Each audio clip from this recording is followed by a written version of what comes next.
A young girl walked down a path she had walked 100 times before, toward the fields, past the same trees, under the same sky. 2 armed men stepped into her way. Terrified, not knowing what else to do, she went with them.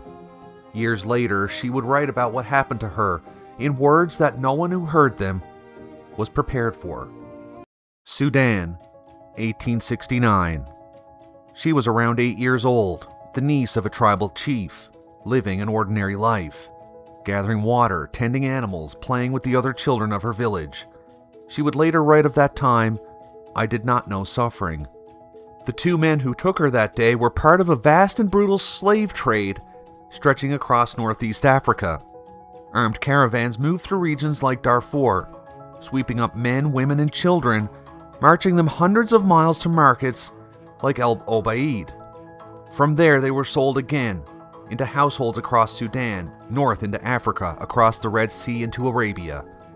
Young girls were especially valuable. They became maids, cooks, nannies, concubines, bought and sold a dozen times over before they reached adulthood. The trauma of that first abduction was so severe, she forgot her own birth name. Her captors gave her a new one, Bakhita. It meant fortunate. She would carry that name for the rest of her life. Over the years that followed, she was bought and sold more than a dozen times, marched hundreds of miles between owners, beaten so severely by one master that she could not walk for a month, beaten routinely by the wife and mother-in-law of a Turkish general who later owned her. And then, on the order of that same general's wife, she was held down while a woman cut patterns into her skin with a blade and rubbed salt into the wounds to make sure the scars would never fade. Not 1, not 10, 114 scars. She wrote later that she believed in that moment she was going to die. In 1883, she was once again sold, this time to Callisto Lignani, the Italian vice-consul of Khartoum. 2 years later, political unrest drove him back to Italy, and he brought her with him.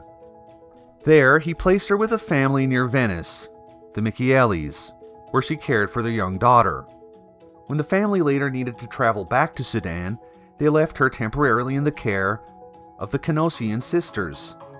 It was there, for the first time in her life, that no one raised a hand to her. When the Michaelis returned to collect her, she said no, she would not go back. The matter went to an Italian court, and in 1889 the court ruled that slavery held no legal standing on Italian soil. She was free. She had, the court said, had always been free to choose. She chose to stay.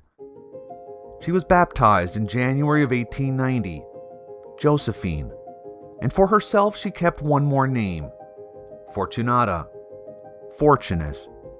She had been kidnapped at 8 years old, marched hundreds of miles in chains, sold more than a dozen times, beaten unconscious, cut 114 times with a blade, salt rubbed into each wound to make sure she would carry the scars forever.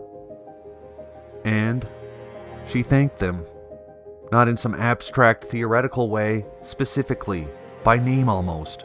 The slave traders who took her, the masters who beat her, the woman who held the blade.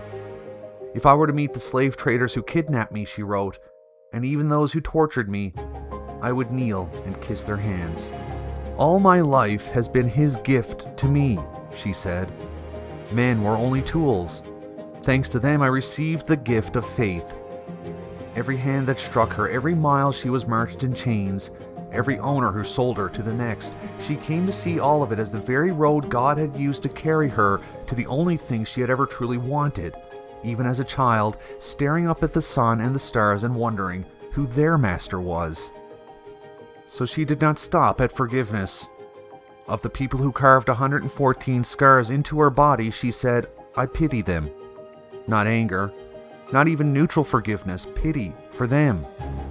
They did so out of habit, she said, not out of wickedness. A man once hung on a cross and said of the men driving nails through his hands, Father, Father, forgive them, for they know not what they do. Bakhita, looking back at a lifetime of chains and scars, said something that sounded remarkably similar. Not because she had talked herself into it, not because enough time had passed to dull the pain, but because she had come to see her entire brutal journey as the very thing God had used to bring her home. This was not a private peace she kept to herself. It was visible in everything she did every day for the rest of her life.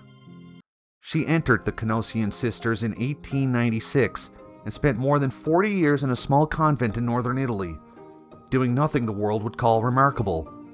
She cooked, she kept the door, she greeted whoever knocked, and in that ordinary repetitive work, something in her became unmistakable to everyone who met her. Her gentleness, her calm, the smile that never seemed to leave her face no matter what was asked of her.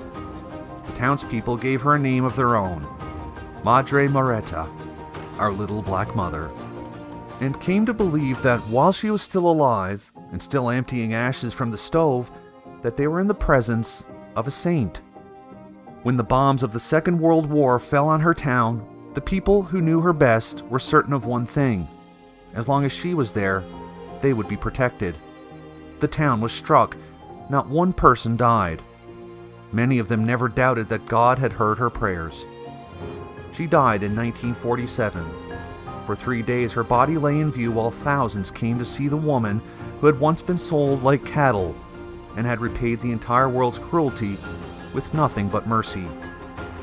We know her today as Saint Josephine Bakhita, patron saint of Sudan, patron saint of survivors of slavery and human trafficking, a woman who endured almost everything one human being can do to another, and looked back at every hand that had hurt her and called herself fortunate.